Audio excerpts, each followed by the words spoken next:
राजस्थान के जयपुर की रहने वाली एक महिला जो कि हेल्थ डिपार्टमेंट से जुड़ी हुई है, उस महिला के साथ उत्तर प्रदेश के जिला बस्ती में मारपीट हो जाती है। मैंने स्वयं उस महिला से बातचीत करने की कोशिश की। पूछा कि डॉक्टर साहब, आपके साथ जो मारपीट हुई है वो क्या मामला है। तभी डॉक्टर साहब कहते हैं कि जो हुआ है उसे बस यहीं रहने दीजिए, अब मेरी बहुत ज़्यादा बदनामी हो चुकी है। दरअसल उनकी कहानी आजकल सोशल मीडिया पर इस कदर वायरल हो चुकी है कि हर कोई व्यक्ति ये जानना चाहता है कि आखिरकार उस महिला डॉक्टर के साथ हुआ क्या है। दरअसल उस महिला डॉक्टर को एक बूढ़े आदमी से प्यार हो जाता है और वो बूढ़ा आदमी उत्तर प्रदेश पुलिस में एक बड़े पद पर मौजूद है।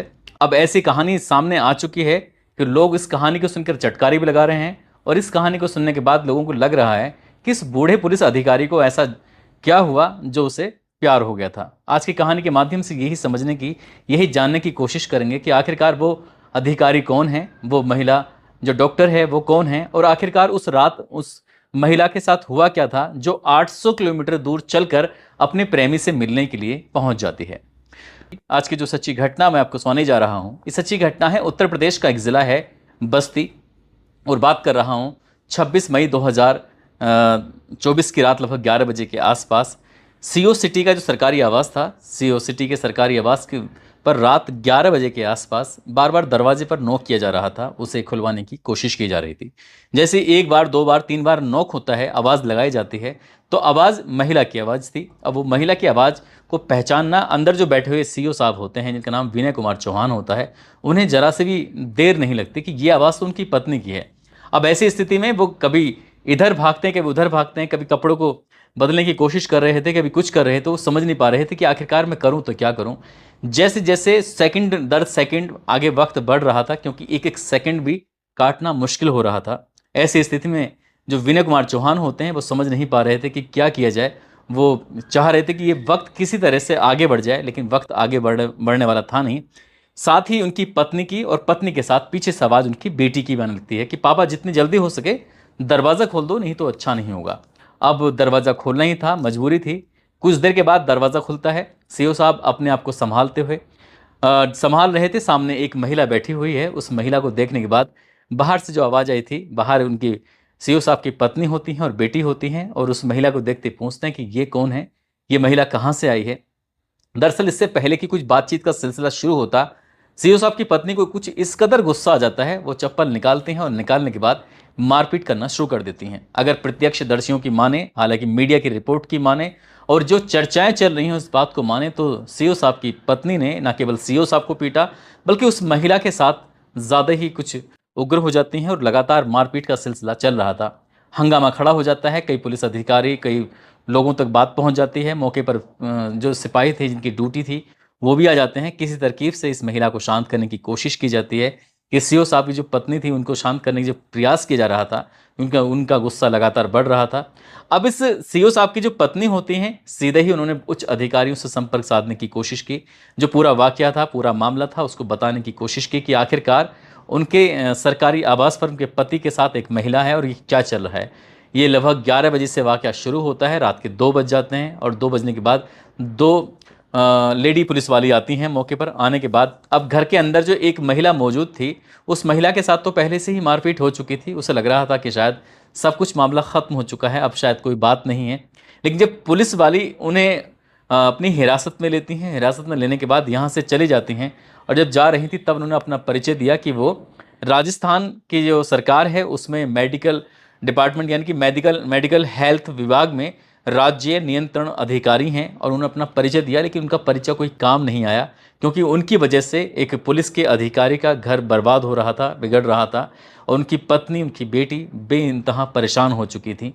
शायद इसीलिए उन्होंने किसी को ये जानकारी दे रखी थी कि हमारे घर के अंदर, यानी कि हमारे पति के साथ ये कोई भी किस तरह की हलचल होती है तो मुझे सूचना जरूर देना। और शायद इसीलिए रात के 11 बजे अचानक से उस महिला की दस्तक होती है, और वो अपने पति को रंगे हाथों एक महिला के साथ पकड़ लेती हैं। हंगामा बढ़ ही रहा था। हंगामा बढ़ने के साथ साथ दो महिला कांस्टेबल आती हैं, और महिला कांस्टेबल इस महिला डॉक्टर को यहाँ से साथ लेके चले जाती हैं। अब बस यही जानकारी जुटाने की कोशिश की जा रही थी कि ये महिला डॉक्टर कौन है। तो पता चलता है कि राजस्थान की राजधानी जयपुर में ही इनकी पोस्टिंग है, और ये एक बड़े ओहदे पर हैं, बड़े पद पर हैं, और लगभग 800 किलोमीटर चलकर अपनी कार से ये सीधा पहुंच जाती हैं बस्ती। अपने प्रेमी यानी कि डीएसपी साहब से मिलने के लिए, और डीएसपी साहब उनका बेसब्री से इंतज़ार कर रहे थे। वो नहीं जानते थे कि आज की जो रात है ये इतनी भयानक रात हो जाएगी। अब जो वाक़या हुआ था उस वाक़ये से बचने की लगातार कोशिश कर रहे थे, क्योंकि मामला अधिकारियों तक पहुंच चुका था। इसलिए इस मामले को अब दबाने का जितना भी प्रयास हो सकता था वो प्रयास किया जाता है। अब इस महिला को अगले दिन शायद छोड़ दिया जाता है। ये महिला परेशान होकर, क्योंकि इसको बताया जाता है कि चप्पलों से, जूतों से, जिससे भी मारा पीटा गया था, शरीर के कई हिस्सों में चोटें भी आई थीं। अब ये महिला का शायद प्राथमिक उपचार भी कराया गया था। लेकिन अगले दिन यानी कि अब ये यहाँ से 27 तारीख को निकल जाती हैं अपने जयपुर के लिए, और ये पूरा दिन शायद सोचती हैं, परेशान होती हैं। ये जयपुर के ही एक थाने जाती हैं, और थाने जाने के बाद पूरी कहानी, पूरा वाक़या बयां करती हैं कि किस तरह से एक सीओ साहब से मिलने के लिए लगभग 800 किलोमीटर दूर चल के गई थी। उनसे मिलने के लिए गई थी क्योंकि 5 साल पहले से ये उस अधिकारी को जानती थी और ये एक रिलेशनशिप में थी। हालांकि वो महिला खुद शादीशुदा होती है। उस महिला ने ये भी दावा किया था कि ये अधिकारी ये कहता था कि मेरी पत्नी से संबंध अच्छे नहीं हैं, इसलिए मेरा तुमसे बहुत ज़्यादा अच्छा लगाव हो चुका है, मैं तुम्हारे साथ रहना चाहता हूँ, तुम्हारे साथ शादी करना चाहता हूँ। लेकिन जब वहाँ मार पड़ रही थी तो मार पड़ने के दौरान सीओ साहब भी चुप्पी साथ जाते हैं, और बजाय अपनी प्रेमिका का साथ देने के वो अपनी पत्नी का ही साथ देने लगते हैं, क्योंकि उन्हें लग रहा था कि आगे की जो ज़िंदगी है हो सकता है कि बात ज़्यादा ख़राब ना हो जाए। इसलिए वो इस मामले को किसी भी तरकीब से ख़त्म करना चाहते थे। उधर महिला जो जयपुर में जाकर नज़दीकी पुलिस स्टेशन में एफआईआर दर्ज कराती है तो ज़ीरो एफआईआर दर्ज हो जाती है। और जब ज़ीरो एफआईआर दर्ज होती है तो जिस थाने की, जिस इलाके की वो घटना होती है, वो एफआईआर चलकर सीधा वहीं पहुंचाई जाती है।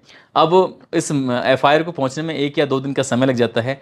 1 जून 2024 को ये महिला थाने में ये एफआईआर दर्ज कर ली जाती है। ये मुकदमा अपराध संख्या 43/2024 आईपीसी की धारा 342, 323, 341, 504 और 31, साथ ही SC ST एक्ट की धाराओं में लगभग 3 धाराएं लगाई जाती हैं। और इस महिला डॉक्टर की तरफ से जब मुकदमा दर्ज कराया जाता है तो विनय कुमार चौहान जो कि डीएसपी बस्ती में जो CO सिटी होते हैं उनके खिलाफ एफआईआर दर्ज कर ली जाती है। न केवल उनके खिलाफ एफआईआर दर्ज होती है बल्कि उनकी पत्नी के और बेटी के खिलाफ भी एफआईआर दर्ज कर ली जाती है। और उसमें साफ साफ आरोप लगाया गया था कि CO की पत्नी ने बेटी ने खूब पीटा, और साथ ही जो CO साहब थे वो बाद में, पहले शुरुआत में तो इस महिला मित्र के साथ थे, लेकिन बाद में वो अपनी पत्नी के साथ चले जाते हैं। हालांकि जब पुलिस इस मामले की दबा के रखती है और गोपनीय तरीके से इस मामले की जांच पड़ताल कराई जाती है। जांच पड़ताल में जो भी आरोप लगाए गए थे उसमें काफ़ी हद तक सत्यता पाई जाती है, और सत्यता पाई जाने के बाद ये CO एक और अन्य CO होते हैं उनसे जांच कराई जाती है। उन्होंने रिपोर्ट जाकर SP बस्ती होते हैं उनको रिपोर्ट देते हैं। इसके बाद में फिर ये जांच जो पड़ोसी ज़िला होता है सिद्धार्थनगर, वहाँ की SP होती हैं प्राची, उनको जांच दी जाती है। और साथ ही DGP मुख्यालय को एक पत्र लिखा जाता है कि इस मामले में हमने इन्हें 8 जून 2024 को जो इन पर चार्ज था CO सिटी का, उस चार्ज से हटा लिया गया है। अब आप चाहें तो इनके खिलाफ बड़ी कार्रवाई कर सकते हैं, क्योंकि इस तरह के जो एक सबूत हैं, जो भी एक रिपोर्ट है वो आगे भेज दी जाती है। अब रिपोर्ट के आधार पर हो सकता है कि इनके ऊपर बड़ी कार्रवाई हो जाए। लेकिन जिस तरह से अखबारों में, मीडिया में लगातार खबरें प्रकाशित हो रही थी, तो हर कोई ये जानना चाहता था कि आखिरकार इस जयपुर की रहने वाली महिला डॉक्टर का इस DSP के साथ अफेयर कैसे हो जाता है। तभी पता चलता है कि 5 साल पुरानी दोस्ती की शुरुआत होती है, अगर मीडिया रिपोर्ट की माने तो। जब ये मथुरा में इनकी पोस्टिंग होती है विनय कुमार चौहान की, तो उस वक्त ये महिला शायद दर्शन करने के लिए आई थी, और दर्शन करने के दौरान ही इन दोनों की भी रासलीला शुरू हो जाती है। और रासलीला लगातार 5 साल तक चलती रहती है। इस रिश्ते के बारे में किसी को पता नहीं चलता, और ये भी कहा जाता है कि इश्क और मुश्क कभी छिपाए नहीं छुपते। और 26 मई 2024 की वो रात, ऐसी भयानक रात इस परिवार के लिए होती है, उस महिला के लिए होती है। ये कहानी ना केवल उस घर से बाहर निकलती है बल्कि सोशल मीडिया के माध्यम से हर किसी तक पहुंच जाती है, हर किसी पुलिस वाले तक पहुंचती है। पुलिस वाले भी चटकारे ले रहे थे। जिस व्यक्ति की लगभग 5 या 6 साल के बाद साल 2031 में रिटायरमेंट हो जाएगा, वो व्यक्ति जिसकी उम्र लगभग 54 या 55 साल के आसपास रही होगी, वो बुढ़ापे में आखिरकार ऐसे महिला के साथ कैसे इश्क फरमा रहा है। दरअसल मैंने जब इस CO के बारे में और जानकारी जुटाने की कोशिश की तो पता चलता है कि साल 2016 की ये बात है। सैफे के एक पत्रकार होते हैं सुघर ने एक एफआईआर दर्ज कराई थी। कुछ लोगों ने प्रधानमंत्री और राष्ट्रपति पर आपत्तिजनक टिप्पणी कर दी थी। उनका यह कहना था कि प्रधानमंत्री और राष्ट्रपति पर आपत्तिजनक टिप्पणी की है, और ये रहे सबूत जो सोशल मीडिया पर अपलोड किए गए थे। सबूत देने के बाद भी CO साहब ने इस मामले में FR लगा दी, और FR लगाने के बाद बताया जाता है कि इस मामले को बिल्कुल दबाने का पूरा तरह से प्रयास कर दिया गया था और शायद इसमें कोई बड़ी रकम लेकर उन आरोपियों को छोड़ दिया गया था, ऐसा उस पत्रकार का आरोप है। और इस पत्रकार ने इस मामले में अभी लड़ाई लड़ने के लिए न्यायालय के शरण लिया है। न्यायालय इस मामले में भविष्य में क्या कार्रवाई करेंगे, क्या नहीं करेंगे, लेकिन फिलहाल जो विनय कुमार चौहान ने अपनी कार्य प्रणाली से पुलिस डिपार्टमेंट की फजीयत कराई है, उसको लेकर लोग तरह तरह की बात कर रहे हैं। लोगों का कहना है कि ऐसे व्यक्ति को पद पर रहने का कोई अधिकार नहीं है। अधिकार है या नहीं है वो पुलिस की जांच के बाद ही स्पष्ट हो सकेगा। पुलिस इस मामले में कितनी निष्पक्ष जांच करती है, इसको लेकर जरूर सवाल खड़े हो सकते हैं। दोस्तों, इस पूरे घटनाक्रम को सुनाने का उद्देश्य किसी को परेशान करना नहीं है, किसी का दिल दुखाना नहीं है, बल्कि आपको जागरूक करना है, आपको सचेत करना है। और जाते जाते आज विपिन कुमार चौहान हैं, रवि पांडे हैं, तालिब अंसारी, सत्यम कुमार, सुधीर गुप्ता, नक्श कुमार, शादाब अंसारी, अंशुल कुमार, मोहम्मद इरशाद सैफी, राकेश कुमार, सोनी सिंह, प्रवेश गुज्जर, जय सिंह, कृष्णा माथुर, जाहिद राजपूत, अर्पित अग्रवाल, सिया कुमारी, लाखन सिंह, इन लोगों ने नाम लेने की अपील की थी। आप सब लोग अपना ख्याल रखें, सुरक्षित रहें। जय हिंद, जय भारत।